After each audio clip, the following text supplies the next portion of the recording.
noite, irmãos, mais uma vez. Vamos abrir a palavra de Deus em 1 Coríntios, capítulo 15. Estamos na semana da Páscoa, então é uma forma de nós revermos, relembrarmos isso que é uma doutrina fundamental para a fé cristã, porque se Cristo não ressuscitou, é vã a nossa fé, nós permanecemos no nosso pecado. Mas graças a Deus, Cristo ressuscitou. O texto de 1 Coríntios, no capítulo 15, é um texto que mais fala sobre a ressurreição. Eu vou ler, peço aos irmãos a gentileza de acompanhar. 1 Coríntios, capítulo 15, diz assim: Irmãos, venho lembrar-vos o Evangelho que vos anunciei, o qual recebestes, pelo qual ainda perseverais. Por ele também sois salvos, se retiverdes a palavra tal como vos-la preguei, a menos que tenhais crido em vão.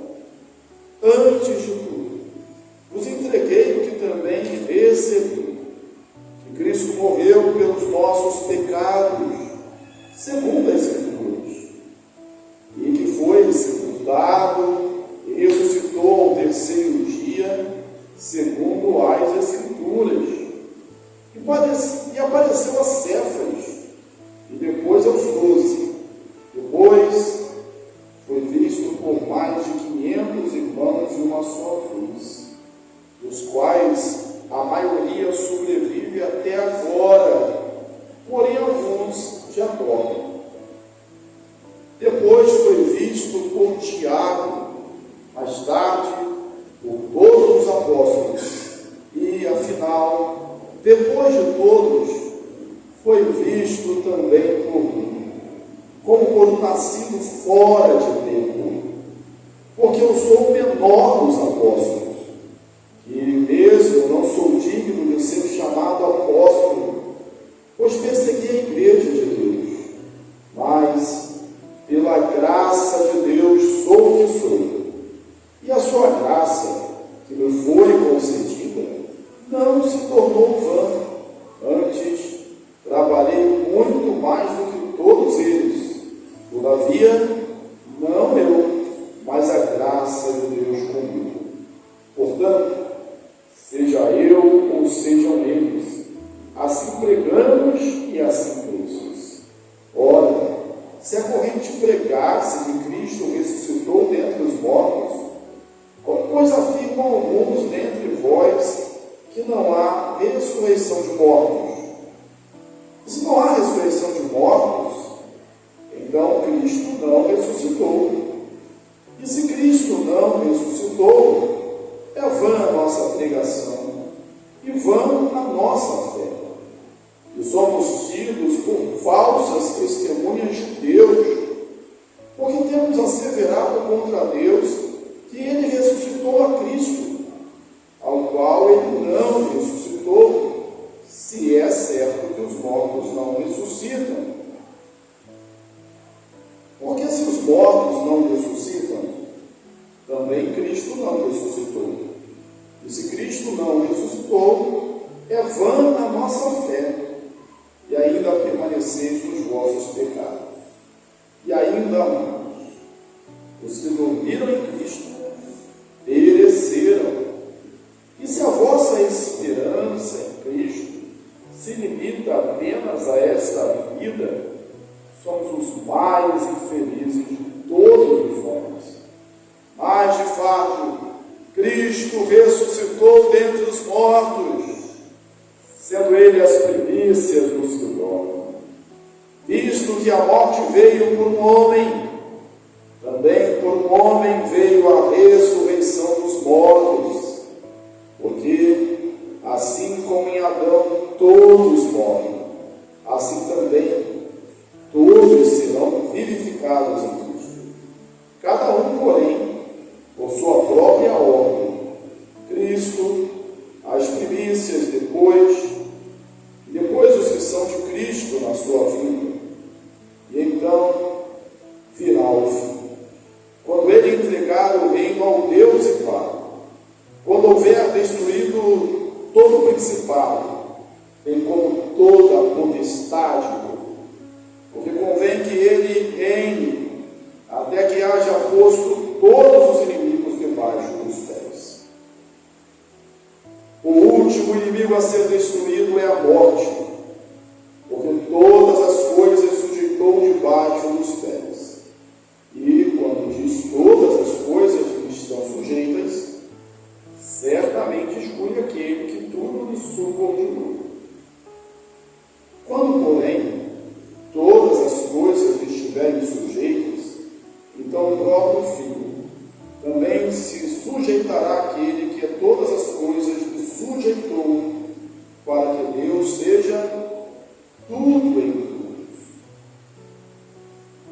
outra maneira, que fará os que se batizam por causa dos mortos, se absolutamente os mortos não ressuscitam, porque se batizam por causa deles.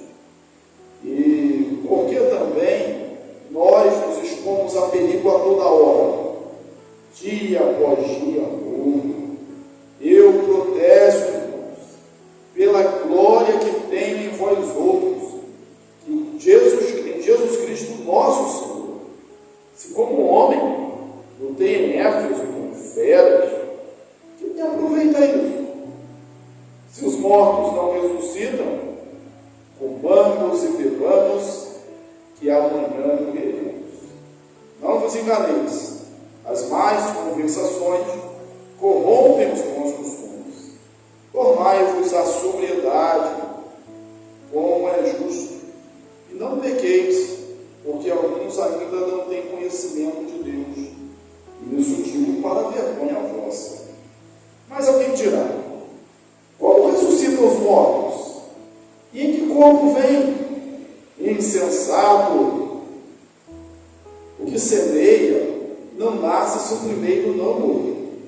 E quando semeias, não semeia o corpo que há de ser, mas simplesmente o grão, como de trigo, ou de qualquer outra semente. Mas Deus lhe dá corpo como lhe aprouve dar, e a cada um daquelas sementes, o seu corpo apropriado. Nem toda a carne é a mesma, porém uma é a carne dos homens, outra a carne dos animais, outra a das aves, e outra a dos peixes. Também há corpos celestiais e corpos terrestres, e sem dúvida, uma é a glória dos celestiais, e outra a glória dos terrestres.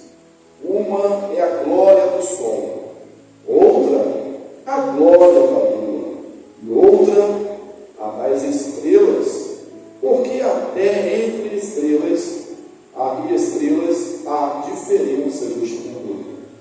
Pois assim também é a ressurreição dos mortos. Semeia-se o corpo na corrupção, ressuscita na incorrupção. Semeia em desonra, ressuscita em glória. Semeia-se em fraqueza, ressuscita em poder. Semeia-se corpo natural, ressuscita corpo espiritual. Se há corpo natural, há também corpo espiritual, pois assim está escrito: o primeiro homem, Adão, foi feito alma de Deus. O último Adão, porém, é espírito vivificante. Mas não é o primeiro espiritual, sim o natural, depois o espiritual. O primeiro homem, formado da terra, é terreno, e o segundo homem é do céu. Como foi o primeiro homem, o terreno, tais são também os demais homens terrenos. E como é o homem celestial, tais também os celestiais. E assim como trouxemos a imagem do que é terreno, devemos trazer também a imagem do que é celestial.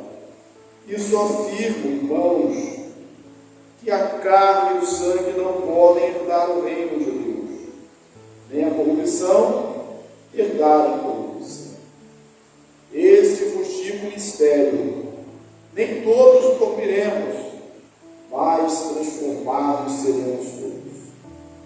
Num momento, num abrir e fechar de olhos, ao ressoar da última trombeta, a trombeta soará, os mortos ressuscitarão incorruptíveis, e nós seremos transformados.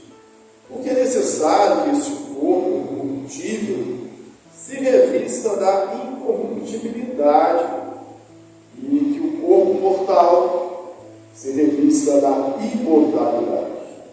E quando esse corpo corruptível se revestir de incorruptibilidade, o que é mortal se revestir de imortalidade, então se cumprirá a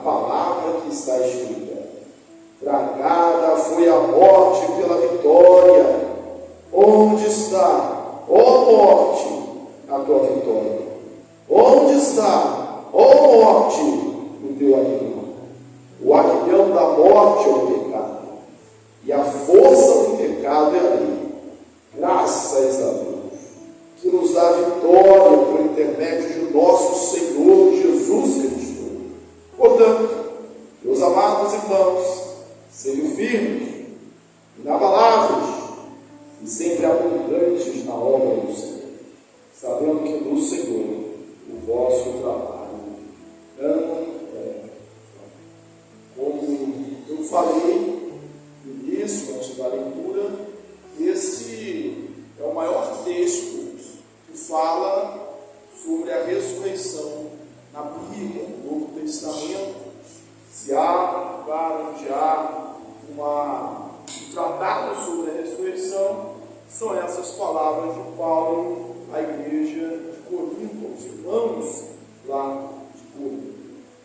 A fé na ressurreição de Cristo, crer que Jesus ressuscitou, é essencial para a nossa fé, é essencial para a mensagem da igreja, é o berço e é também o edifício da igreja, é a base e é também a coluna, a estrutura, toda a estrutura da igreja. Se Cristo não ressuscitou, é vã a nossa fé. No credo nós temos isso, cremos que Jesus ressuscitou dentre os mortos. E quando vai falar da escatologia mais espiritual, fala assim: eu creio na ressurreição do corpo. No livro, na escola dominical, nós vamos falar mais especificamente dessa outra parte, da nossa ressurreição. Podíamos falar apenas da ressurreição de Jesus, que Ele ressuscitou. Quando a gente fala da ressurreição de Jesus, a gente precisa ter ideia de duas bases, ou de dois contextos vivenciais. Uma é dos judeus, o outro a dos gregos, no pensamento grego. No pensamento dos judeus, você deve estar bem familiarizado já com isso, pelos estudos que está havendo na igreja sobre Atos dos Apóstolos. Havia dentro dos partidos judaicos, os dois mais importantes, mais proeminentes, eram os fariseus e os saduceus. Os fariseus acreditavam em anjos, acreditavam nos profetas, não só na Torá, e acreditavam também na ressurreição. Os saduceus, do outro lado, a marca deles é que eles não acreditavam na ressurreição. Tanto é que Paulo, de vez em quando está no sinédrio, diante das autoridades, ele usa isso aí para ganhar ali pelo menos o partido dos fariseus. Eu sou fariseu, eu creio, eu estou sendo julgado pela ressurreição dentre os mortos. Então, os saduceus, que na sua maioria eram da classe mais elitizada, inclusive a maioria dos sacerdotes eram saduceus, não criam na ressurreição. E aí você vai lembrar que a maioria dos cristãos convertidos no início foram judeus, foi uma grande parte foram judeus. Eles iam os discípulos, eram na Palestina, e alguns convertidos eram do judaísmo, pela sempre nas sinagogas. Depois, com a enviada de Paulo, isso foi estendido. Então, muitos crentes tinham essa ideia vinda dos saduceus. O outro lado, outra base, eram os gregos. Os gregos, então, eles não acreditavam na ressurreição, mas tinham a ressurreição como algo absurdo, como uma loucura, até mesmo um retrocesso. Os gregos acreditavam na imortalidade da alma, mas não na ressurreição do corpo. Inclusive, quando eu falei retrocesso, é porque para os gregos, e essa ideia dentro do gnosticismo se tornou um perigo para a igreja primitiva, para a igreja nascente, e até hoje é um problema para a igreja, essas ideias gregas. Eles acreditavam que o corpo é mau, o espírito é bom, o corpo é mau. O corpo, ele é a prisão da alma. Por que uma alma liberta do corpo? Isso tem que até aqui. O corpo é a tumba da alma, o sepulcro da alma. A morte é a libertação do corpo. Por que uma alma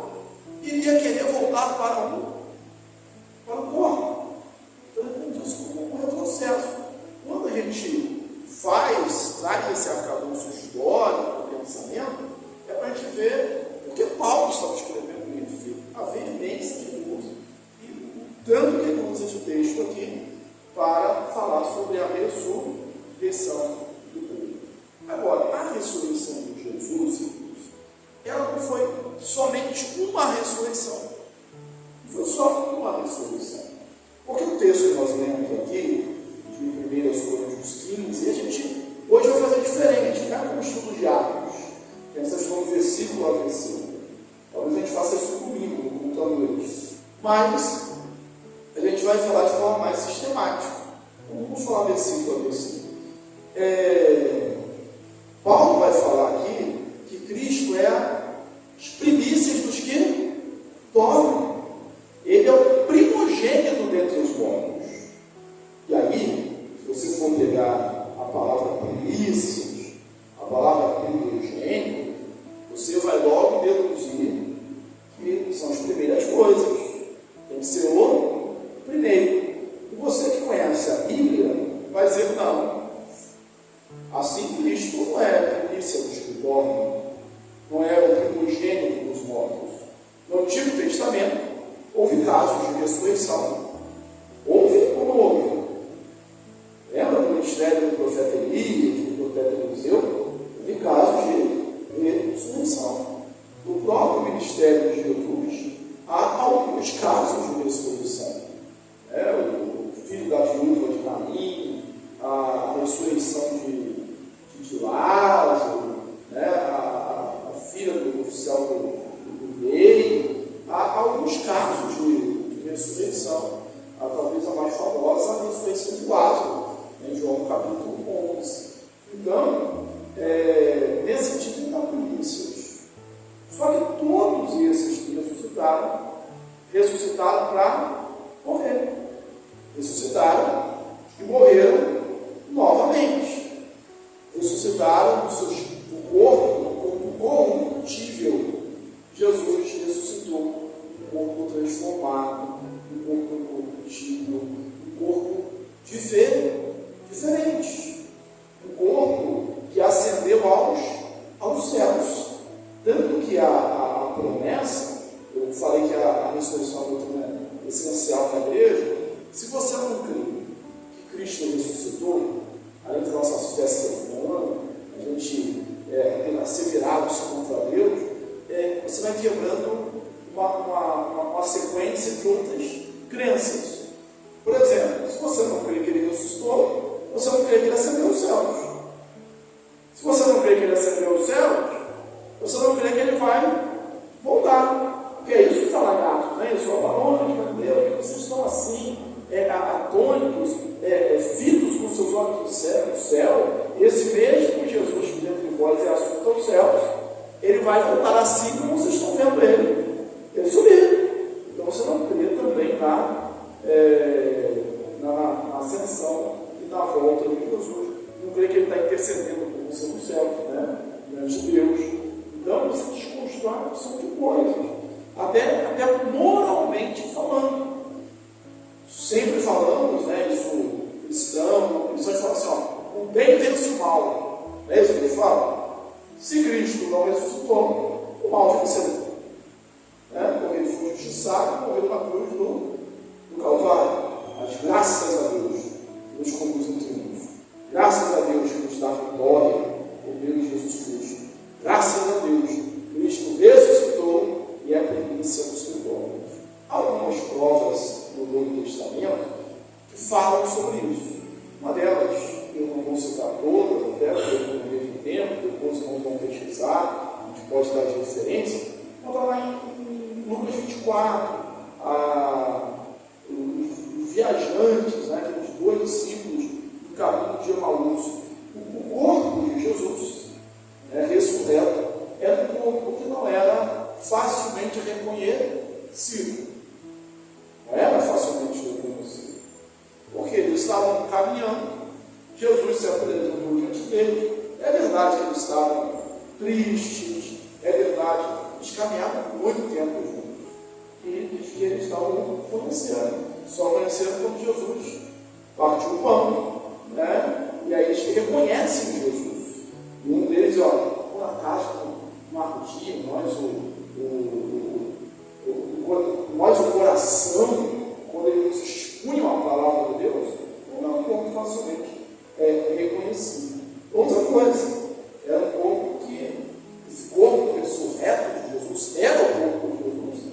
mas ele entrava, ele aparecia, ele subia, ele entrava em lugar com portas fechadas. Nessa mesma sequência, quando eles voltaram para Jerusalém, estão contando a história, alegres, Jesus aparece no meio deles. Ele diz: paz seja convosco. Um outro episódio que nós vemos é quando as mulheres vão ao sepulcro. Maria Madalena está no sepulcro, Deus parece que é Maria Madalena, e está lá os anjos, ela está chorando muito, e os anjos perguntam: por que choras? Porque levaram o meu Senhor, eu não sei onde colocar. E aí diz que o próprio Jesus aparece, né? E ela não reconhece. Não reconhece. Ela só reconhece quando Jesus a chama pelo nome. Ela diz: Maria. Ela diz Ramone, né? Quer dizer mestre. E ela conhece Jesus. O outro é o pesca. O Pedro, os discípulos, 7 discípulos estão pescando lá no Evangelho de João, e capítulo 20, 21 de João, eles estão pescando.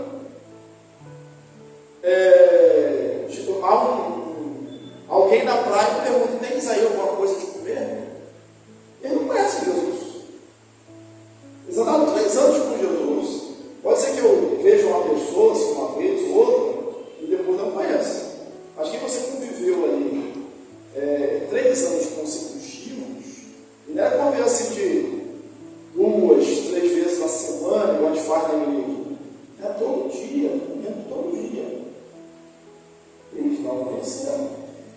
Quanto àquela pesca maravilhosa, uns 153 ao lançar eles lançaram 153 grandes peixes que são apanhados. João fala com Pedro assim: é o Senhor. E o que Pedro faz? Ele se veste, está com uma armadura, né? Se joga na água, né? Então ele conhece ali. E ali é uma restauração de Pedro, com a fogueira, igual na época da navegação, Pedro Tuniamas, mas isso é outro texto, é outra mensagem, outro estudo, mas Deus, o Senhor, restaura o apóstolo Pedro. Então era muito reconhecido. Então é um corpo já diferente, é um corpo que vai subir agora, nesse sentido, que não vai correr mais. Nesse sentido, Jesus é a primícia do escritório. Jesus é o primogênito dentre os mortos, porque ele ressuscitou com um corpo transformado. Mas se eu perguntar, plenamente glorificado, tem essa resposta, né? Porque ao mesmo tempo que é um corpo transformado, era um corpo real, né? Aliás, o corpo espiritual não quer dizer um corpo etéreo, né? Um corpo apenas uma fumaça, não, o corpo etéreo vai ser um corpo, né? Como vai ser? Isso a gente ainda não sabe. Eu já vou falar aqui. Paulo faz algumas analogias nos 15, bem interessantes, bem esclarecedoras em relação a isso, né? Mas eu podia falar para Tomé, né? Toca aqui, não. Toca aqui. Não. Eu podia comer, né? Eu comer com se podia partir o pão, né? Então era um corpo real, e assim ele subiu aos céus, mas ele ressuscitou para não morrer mais. Ele venceu a morte. A luz de Jesus matou a morte. Vamos falar assim: Jesus, o nosso Senhor, nunca matou. Matou. Jesus matou a morte.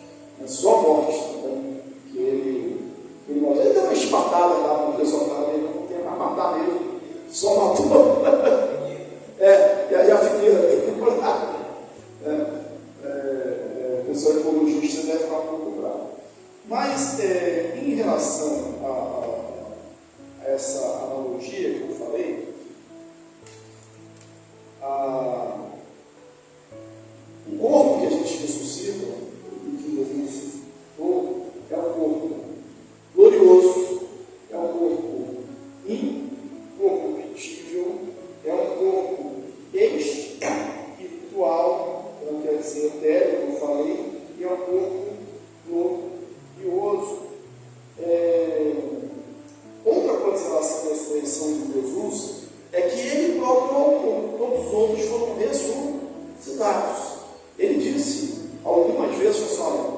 destruir esse tabernáculo, esse templo, né? Eu mesmo edificarei em 3 dias. Eu edificarei.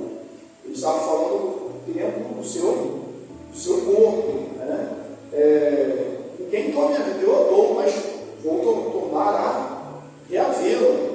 Então, ele mesmo ressuscitou pelo seu poder. Aí você, pastor, tem muitos textos que falam diferente. Não é Deus é Deus, né? Então, ele ressuscitou pelo seu poder. Há nessa ressurreição também a figura do Pai, né? Vários de Deus que ressuscitou dos mortos. Inclusive, Romanos vai falar: o Espírito Santo, se tende em vós, acho que é Romanos 6,4, se tende em vós o mesmo Espírito que ressuscitou Jesus dentre os mortos, que se habita em vós, o mesmo Espírito que ressuscitou Jesus dentre os mortos, esse mesmo Espírito há de vos vivificar. Deixa eu conferir qual é a referência certa para os irmãos. Algumas referências que está dando só para a gente usar um pouco o nosso tempo. 6,4 fala assim: fomos, pois, sepultados com ele, na morte pelo batismo, para que, como Cristo foi ressuscitado entre os mortos, pela glória do Pai, assim também podemos nós novidade de vida. Aí eu acho que é o capítulo 8 que vai falar isso, 8:11. Se habita em vós o Espírito daquele que ressuscitou Jesus dentre os mortos, esse mesmo que ressuscitou a Cristo Jesus dentre os mortos, vivificará também o vosso corpo mortal, por meio do seu Espírito que habita em vós. Então essa é também uma diferença. Há algumas objeções à doutrina da ressurreição. Eles negam a ressurreição de Jesus. Muitos negaram. Eu vou citar essas doutrinas principais que fazem parte do estudo mais sistemático. Bem, quando eu falei da analogia, só para não perder, às vezes a gente está pensando assim, e alguns críticos também: olha, quando a gente morre, sem paciência, quando a gente morre, o nosso corpo já começa a se decompor e faz parte de outra coisa, né? De outros organismos, né? De absorvido, né? Tem aquele negócio que eu esqueci, eu estava estudando há pouco tempo, mas falamos das bactérias, de ferro-componentes, não sei o quê, mais ou menos isso aí, né? Decompositores, né? Então isso não é possível. E aquele que foi queimado, aquele que foi afogado, pelos espelhos, né? Enfim, toda a matéria vai se decompor.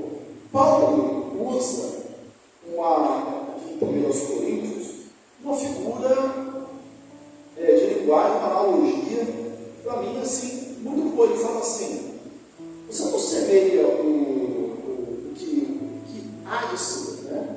Você semeia o natural, agora o espiritual. Primeiro é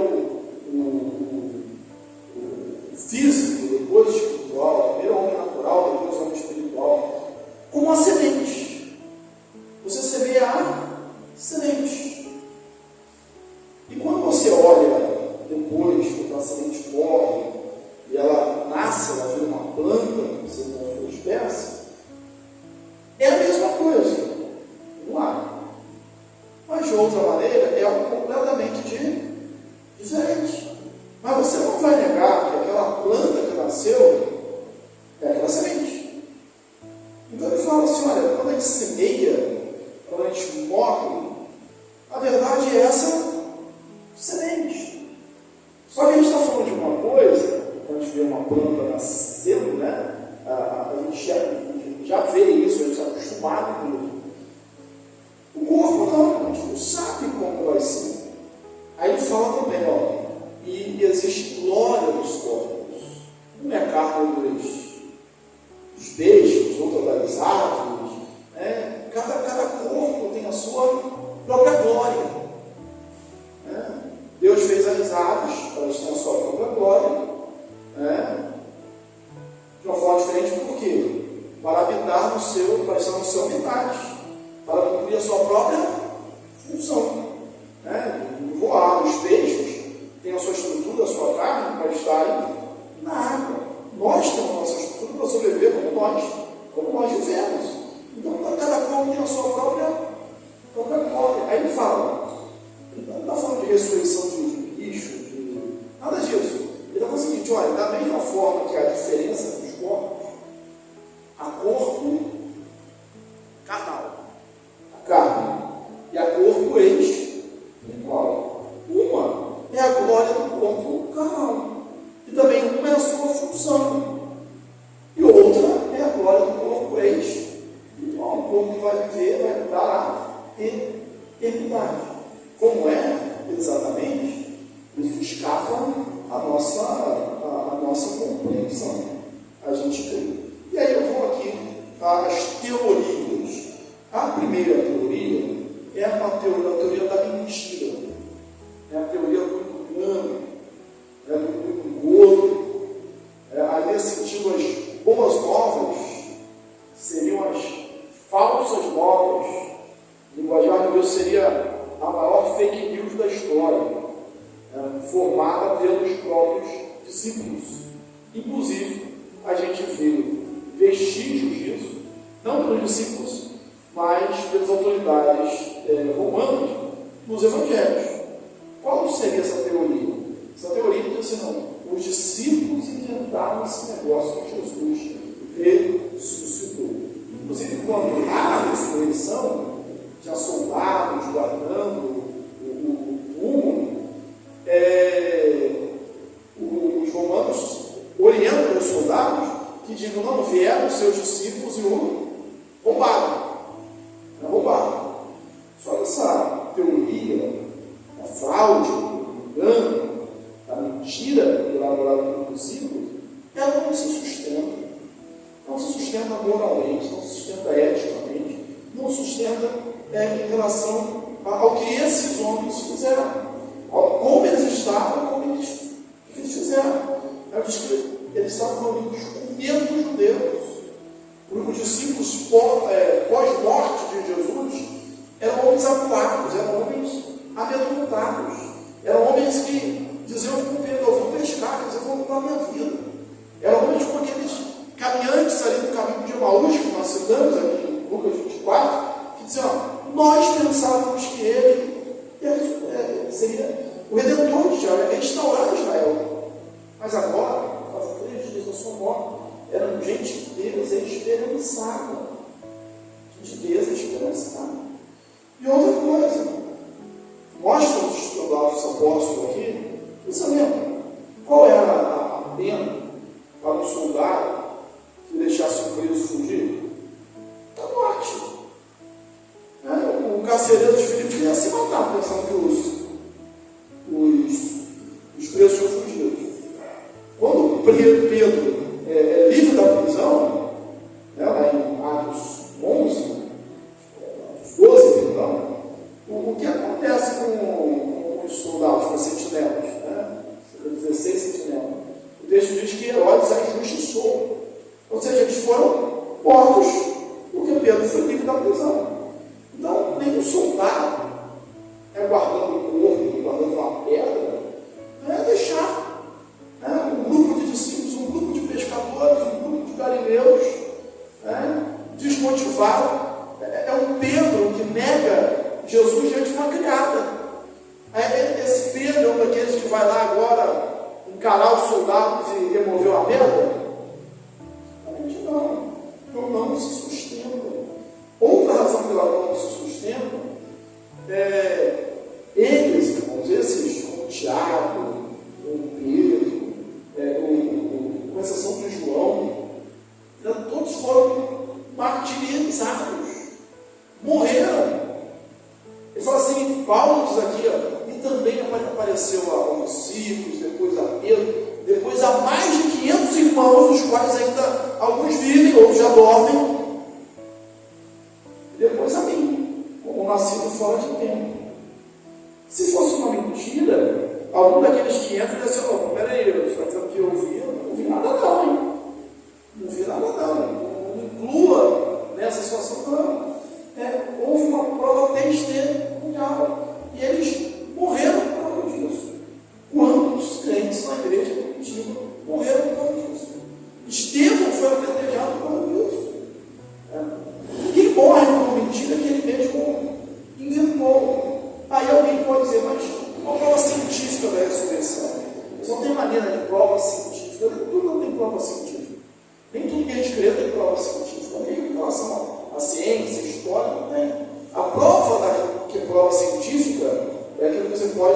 reproduzir no laboratório. Você tem aqui uma prova histórica e uma prova testemunhal. Várias testemunhas. Então, a primeira teoria, a teoria da fraude, a teoria da mentira, que não se sustenta. A outra teoria seria a teoria do desmaio. Eu disse, não é mentira.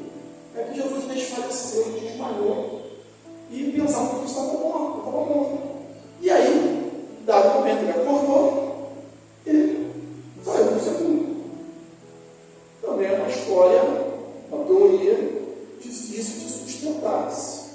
Primeiro, muitos dos condenados à morte de cruz morriam com os próprios ações.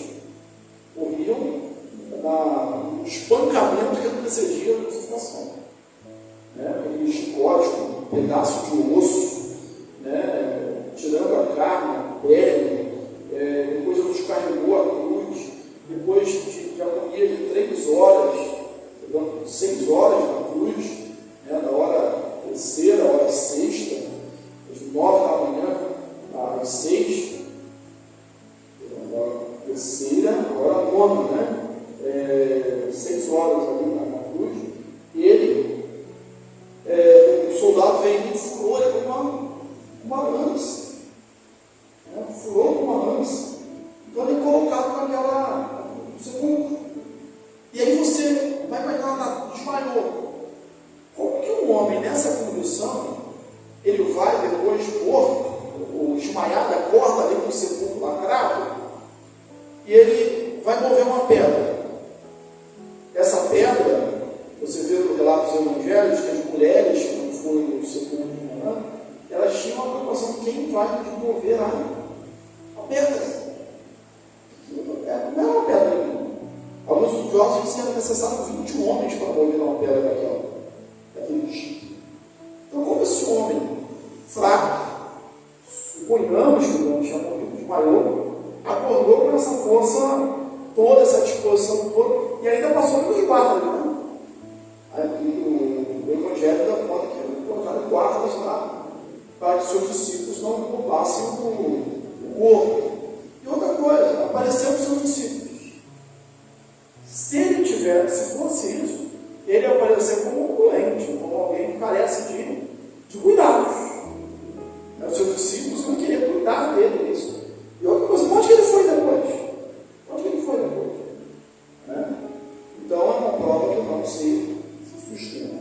Então a primeira, a mentira, depois a prova do desmaio, deixa eu ver aqui, falsidade, mentira, desmaio, e outra, a terceira seria a teoria de uma visão. A teoria de uma visão. Que na verdade eles tiveram uma visão, eles estavam envolvidos com isso, e tiveram uma visão. Irmãos, algo difícil de entender. Embora existam os delírios coletivos, mas todo delírio, toda visão é provocada num ambiente propício para isso. Quem mexe com essas coisas, que quer envolver as pessoas, alguns cultos cristãos fazem isso, Para hoje você cria um clima, e você tem um momento de como se fosse uma cartaz, um negócio desse tipo. Como quando você está orando. Como Pedro teve uma visão, mas ele estava orando. Homem lá em cima do terraço, quando aparece um sol. Esses homens aqui, eles não estavam no ambiente disso. Não estavam no ambiente disso. Nem queriam acreditar nisso. Maria Madalena diz: olha, se tu tiraste, me mostra onde tu colocou. Estava pensando que roubaram o corpo, não estava ali, eu quero ver, eu quero experimentar, não. Os discípulos estavam caminhando, estavam andando. Eles não estavam num momento de oração, de busca espiritual. Pedro, João e os outros discípulos estavam no meio de uma pesca, de uma pescaria. Então é difícil entender uma visão desse tipo, que se sustente.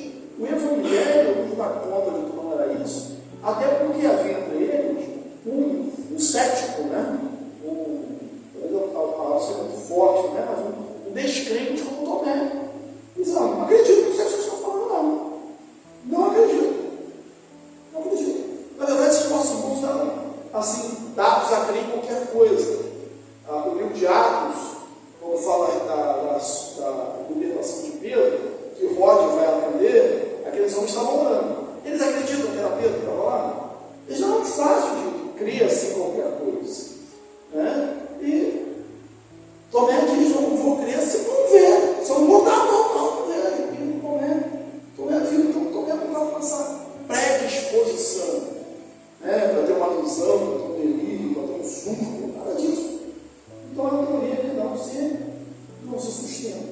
Paulo disse, olha, apareceu depois desse, apareceu a mais de 500 irmãos, esse mais de 500 irmãos.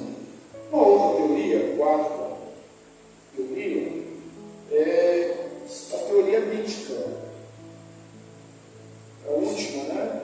Essa não vou nem entender dentro dela, porque, segundo esses, há alguns mitos babilônicos, egípcios, que falam de ressurreição, e aí os discípulos teriam copiado esse mito da ressurreição. Você tem que fazer uma viagem muito grande para você acreditar num negócio desse, e lembrando das outras, né? Você morreria por uma história que você, falsa que você inventou, né? Como uma história dessa tornaria homens medrosos, homens cheios de intrepidez, que transformam o mundo. Então são teorias que não se sustentam. Mas sim, a ressurreição é uma doutrina essencial para a igreja cristã. Temos a ressurreição de Cristo. Creio, né, que Cristo ressuscitou dos mortos ao terceiro dia, e creio na ressurreição do corpo. Amém? Que Deus nos abençoe e fortaleça o nosso coração. E feliz Páscoa, porque Páscoa é a ressurreição de Jesus.